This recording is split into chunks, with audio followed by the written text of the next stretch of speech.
नमस्कार सभी साथियों को। आज की इस वीडियो में हम डिस्कस करने वाले हैं कुछ सामान्य हिंदी से रिलेटेड क्वेश्चन जो कि उत्तराखंड पॉलिटेक्निक लेक्चरर और उत्तराखंड लेक्चरर स्क्रीनिंग में जिससे रिलेटेड क्वेश्चन पूछे जा सकते हैं।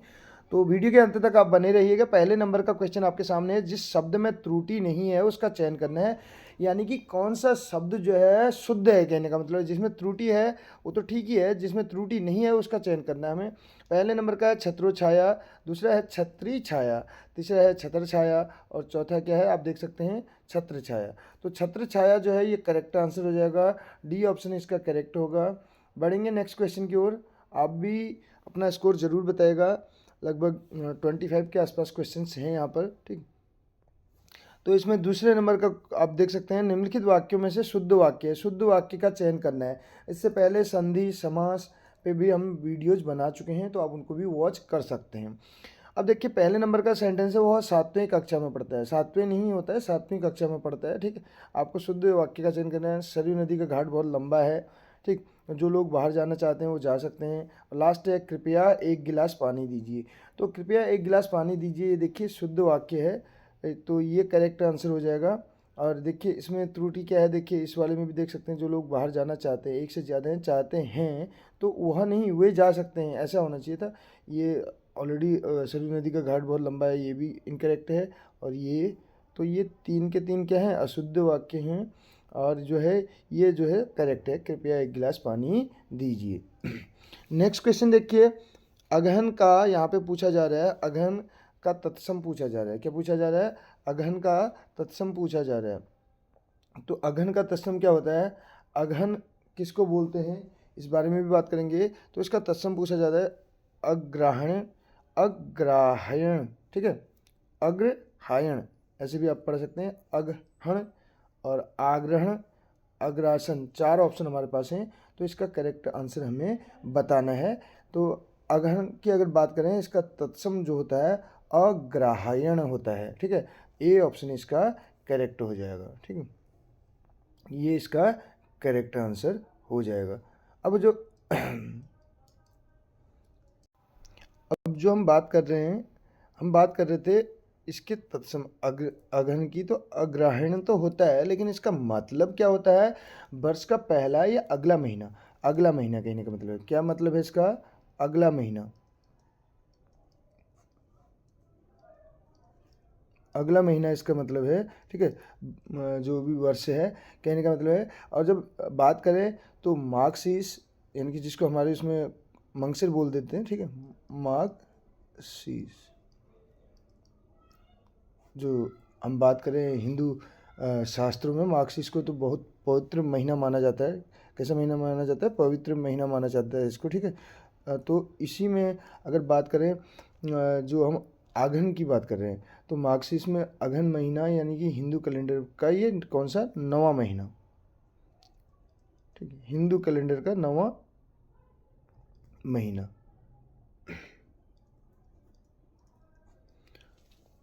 तो इसमें जो है जो अमावस्या आती है उसको भी क्या कहा जाता है, अगहन अमावस्या कहा जाता है। इसके बारे में डिटेल में आप चेक कर सकते हैं, ठीक है। तो अगला महीना कहने का मतलब है, इसका मतलब होता है अग्रहण का मतलब। नेक्स्ट क्वेश्चन आपके सामने है। अगला क्वेश्चन क्या कहते हैं, देखिए इसमें पूछा जा रहा है, निम्नलिखित में जो है तत्सम शब्द है, तत्सम शब्द कौन सा है, ठीक है। उछा, उजला, उल्लू या ओष्ठ। उछा का मतलब है उत्साह, ठीक है, क्या है, उत्साह, हर्ष जिसको बोलते हैं, ठीक। और उल्लू यानी कि उलूक। हमसे तत्सम पूछा जा रहा है, ठीक है, ना कि तद्भव। तो ये आपके किस में आ जाएंगे, तद्भव में, ठीक। उजला, उजला का मतलब क्या होता है, सफ़ेद, स्वच्छ, स्वच्छ जो होगा, ठीक है, सफ़ेद या उज्ज्वल भी बोल देते हैं जिसको, ठीक है। और जो ओष्ठ है ये इसका करेक्ट आंसर हो जाएगा। क्या हो जाएगा, ओष्ठ जो है इस क्वेश्चन का हमारा करेक्ट आंसर हो जाएगा। ओष्ठ का मतलब क्या होता है, होंठ, यानी कि ओठ, ठीक है। और इसी को अगर हम उसमें बात करें तो होंठ जिनको हम बोलते हैं लिप्स, ठीक। तो ये इसका करेक्ट आंसर होगा। तत्सम पूछा जा रहा था, इस तत्सम शब्द है तो ओष्ठ है तत्सम। नेक्स्ट देखिए, नेक्स्ट क्वेश्चन क्या कहता है, इनमें से कौन सा शब्द तत्सम है। तत्सम पूछा जा रहा है फिर से। नाक, जनवास, धुरी और जम्बुल, चार हमारे पास ऑप्शन है, हमें बताना है करेक्ट आंसर कि इनमें से जो है तत्सम कौन सा है। तो अगर बात करें इसके करेक्ट आंसर की तो हो जाएगा जम्बुल। जम्बुल यानी कि जिसको जामुन बोलते हैं, जिसको क्या बोला जाता है, जामुन, ठीक है। तो धुरी जो है ये ऑलरेडी तद्भव है, धुरी, इसका तत्सम क्या होगा, धुली होता है इसका तत्सम। इसका तत्सम क्या होता है, धुली। लोहे या लकड़ी का एक डंडा आप देखेंगे जिसमें पहिया लगा हुआ रहता है, आपको इसका मीनिंग मिल जाएगा। नाक आपको पता है ऑलरेडी तद्भव है, तो इसका नासिका होगा, ठीक है, नासिका। इसके अगर तत्सम की बात करें, और जनवास, जनवास का जन्यवास, इसका तत्सम क्या हो जाएगा, जन्यवास। तो कहने का मतलब ये नाक, जनवास और धुरी जो हैं ये तत्सम, ये तद्भव शब्द हैं, और तत्सम शब्द हमारा कौन सा है, जम्बुल, यानी कि जिसको क्या बोलते हैं, जामुन, जो कि फल होता है। आपको सुना होगा ब्लैकबेरी करके, आपने सुना होगा इंग्लिश में, जामुन। तो जम्बुल इसका करेक्ट आंसर होगा। नेक्स्ट क्वेश्चन आपके सामने है, विलोमार्थी शब्द युग्मों में असंगत कौन सा है। तो विलोम शब्द दिए गए हैं लेकिन उसमें एक असंगत है जो कि सही नहीं है, कहने का मतलब जिसका जोड़ा। अमृत का विष होता है, आपको पता है। आयात निर्यात, ये भी सही है। अनुकूल प्रतिकूल है, ये भी सही है। आपको जब तीन ऑप्शन पता चल गए तो चौथा ऑप्शन हमारा करेक्ट आंसर यही हो जाएगा, आविर्भाव विभाव। आविर्भाव विभाव ना होके आविर्भाव तिरोभाव होता है। क्या होता है, आविर्भाव तिरोभाव, इसका करेक्ट हो जाएगा। इसका आंसर क्या हो जाएगा, तिरोभाव, इसका करेक्ट हो जाएगा। और तिरोभाव, आविर्भाव का मतलब होता है प्रकट होना, ठीक है, प्रकट होना, और ये प्रकट होना है।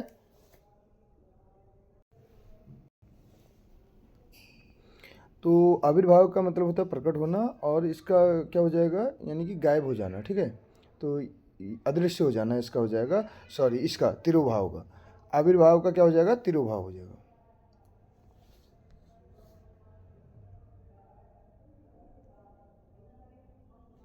नेक्स्ट क्वेश्चन आप देख सकते हैं, अगला क्वेश्चन जो हमारे पास है, विलोम शब्द की दृष्टि से असंगत का चयन करना है। कड़वा मीठा, ये तो सही है। जटिल सरल भी सही है।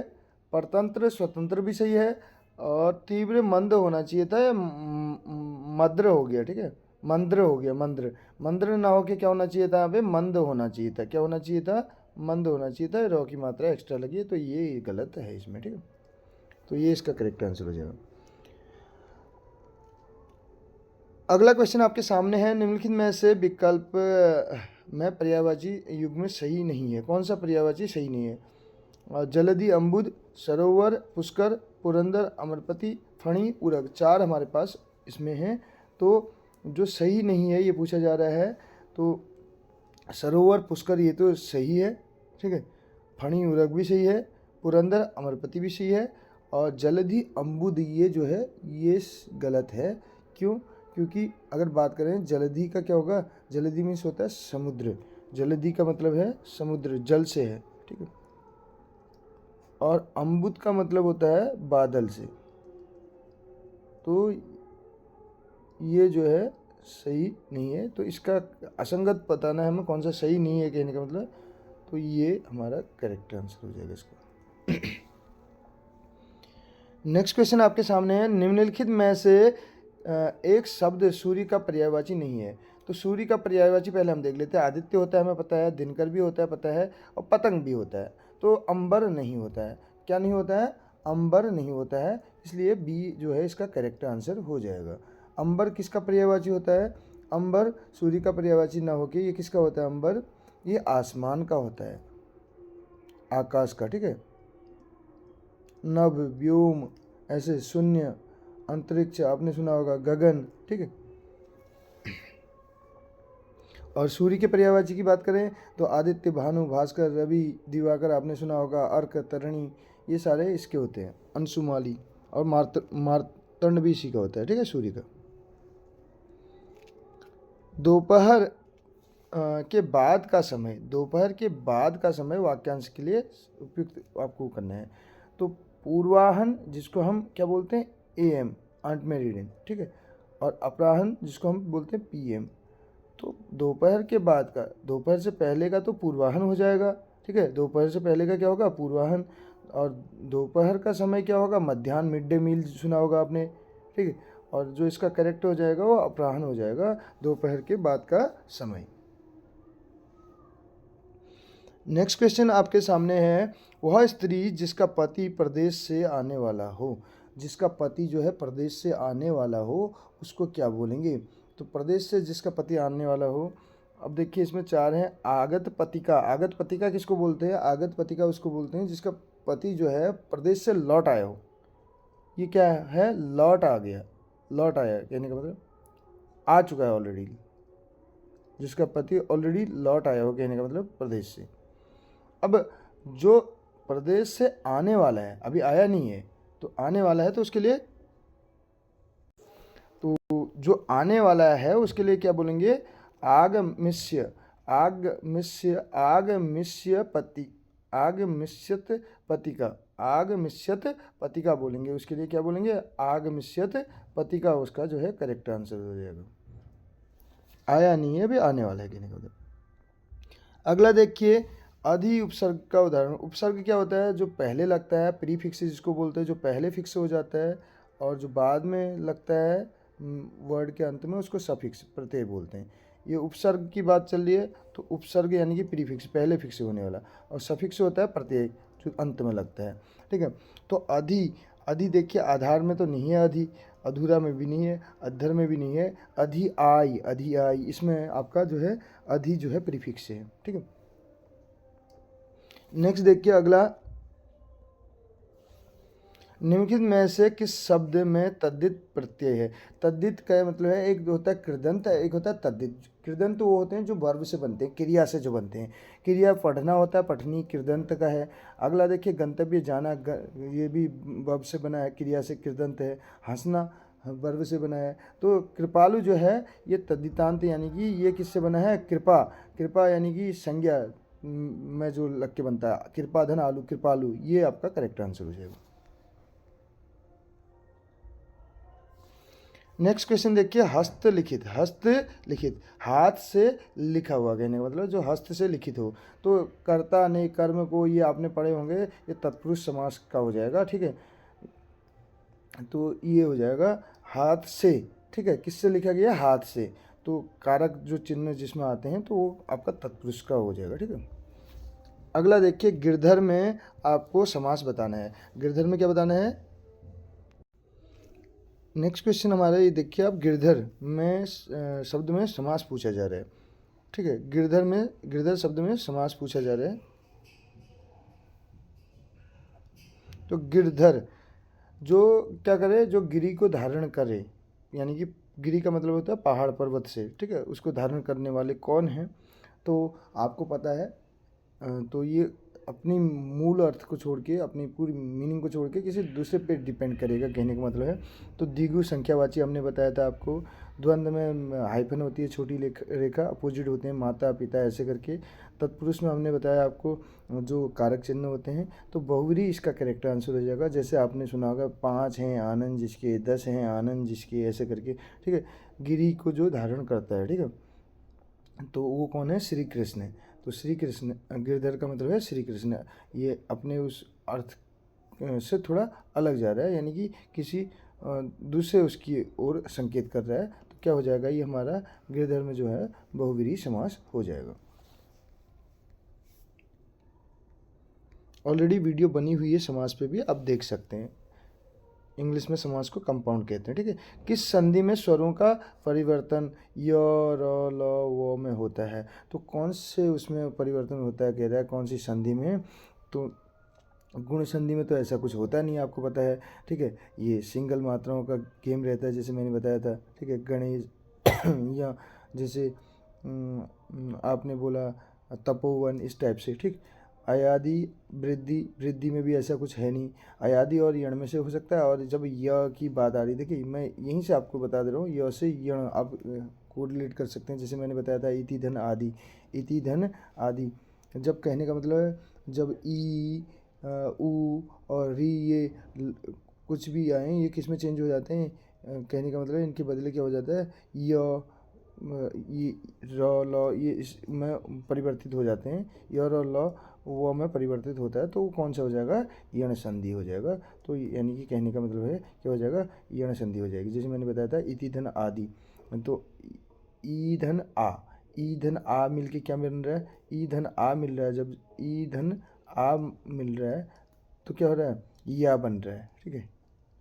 इति छोटी ई की मात्रा और आगे आदि, ठीक।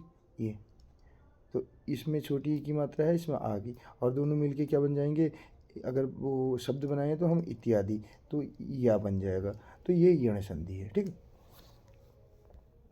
अगला देखिए विसर्ग संधि पूछा जा रहा है। विसर्ग संधि में आपको पता है विसर्ग कैसे आएगा। देखिए मत के मत धन ऐक्य, ठीक है। मत धन ऐक्य, ये दो मात्राएं आ रही हैं, इसमें दो मात्राएं आ रही हैं जिसमें यानी कि कहने का मतलब ये देखिए आपको यहाँ पे एग्जाम्पल इसका दे रहा हूँ, मत धन ऐक्य, ठीक है। तो ये क्या हो रहा है यहाँ पे वृद्धि हो रही है ए यानी कि मैंने आपको बताया था जैसे गुण में आपको ये ध्यान देना है, ठीक है। ए और ओ की मात्रा और आई और औ की मात्रा ये वृद्धि का एग्जाम्पल होता है कि आप ये जो है मात्राएं इनसे भी पहचान सकते हैं। मतक के जो है वृद्धि है, महौषधि में भी क्या है वृद्धि है। और इसके अलावा बात करें तरोस, ये देखो तरोस छाया और विष्णुवे, विष्णुवे में कौन सी संधि हो जाएगी विष्णु और ए, विष्णु ए, इसमें अयादि संधि है। तो कहने का मतलब है विसर्ग संधि पूछ रहा है, तो ये ऑप्शन हमारा करेक्ट हो जाएगा। क्यों, क्योंकि ये दोनों वृद्धि के हैं और ये अयादि का है, तो ये ही आपका किसका है विसर्ग संधि का है। कैसे, जैसे तरोह, तरो आपको क्या करना है तरोह विसर्ग लगाना है तरोह, ठीक है। धन छाया, तरो धन छाया, तो तरोस छाया ये आपका करेक्ट हो जाएगा। नेक्स्ट क्वेश्चन आपके सामने है। अगला क्वेश्चन क्या कहते हैं, देखिए ये क्वेश्चन कह रहा है निम्नलिखित में से कौन सी लोकोक्ति लाक्षणिक अर्थ सहित है। जो उसका मतलब कौन सी लोकोक्ति जो है उसका जो लाक्षणिक अर्थ है उस सहित सही है, कहने का मतलब है जो अर्थ इनके दिए गए हैं उनके सहित। जो बोले सो घी को जाए, महाकृपण। दूसरा देखिए टके का सब खेल है, पैसा सब कुछ करता है। जर का जोर पूरा है और सब अधूरा है, स्वाभिमान। जी जाए घी न जाए, दान देने वाला। जी जाए ये बोलते ना चमड़ी जाए पर दमड़ी न जाए, ये तो कंजूस हो जाएगा, ये तो ऑलरेडी नहीं है। जो बोले सो घी को जाए, तो ये महाकृपण दे रहा है, इसका भी ये जो है करेक्ट नहीं है। इसका क्या होगा, जो बोले सो घी को जाए, कहने का मतलब जो बोलेगा वही, जो सलाह देगा कहने का मतलब वही उस काम को भी करे, जो जैसे सलाह दे रहा है उस काम को भी वो करे, ये भी इसका गलत है। अब देखिए टके का सब खेल है, टके का खेल है बिल्कुल सब सही है, सब पैसे का खेल है, ये देखिए इसकी करेक्ट मीनिंग है। तो हमें ज़्यादा उन पे ऑप्शंस को ज़्यादा डिस्कस करने की ज़रूरत नहीं है, क्योंकि बी ऑप्शन ही हमारा जो है यहाँ पे करेक्ट आंसर है। सब पैसे का खेल है कहने का मतलब। अगला देखिए कोयले की दलाली में मुंह काला, कोयले की दलाली में जो मुंह काला, जब कोयले की कोई दलाली करेगा तो उसमें मुंह काला तो हो ही जाएगा, कहने का मतलब जब कोई किसी की बुराई करेगा तो बुरे काम से बुराई मिलना, तो यही इसका करेक्ट आंसर हो जाएगा, ठीक है। नेक्स्ट क्वेश्चन, नौकरी खाला का घर नहीं है। लास्ट क्वेश्चन है। वीडियो कैसी लगी आपको ज़रूर बताएगा। नौकरी जो है खाला का घर नहीं है, खाला यानी कि मौसी कहने का मतलब है, तो मौज मस्ती वाली चीज़ नहीं कहने का मतलब है, तो नौकरी करना आसान काम नहीं है, ये इसका करेक्ट आंसर हो जाएगा। तो ये थे कुछ क्वेश्चन जो हमने डिस्कस किए हिंदी से रिलेटेड। कैसी लगी आपको वीडियो ज़रूर बताएगा। मिलते हैं अगली वीडियो में। Thank you so much.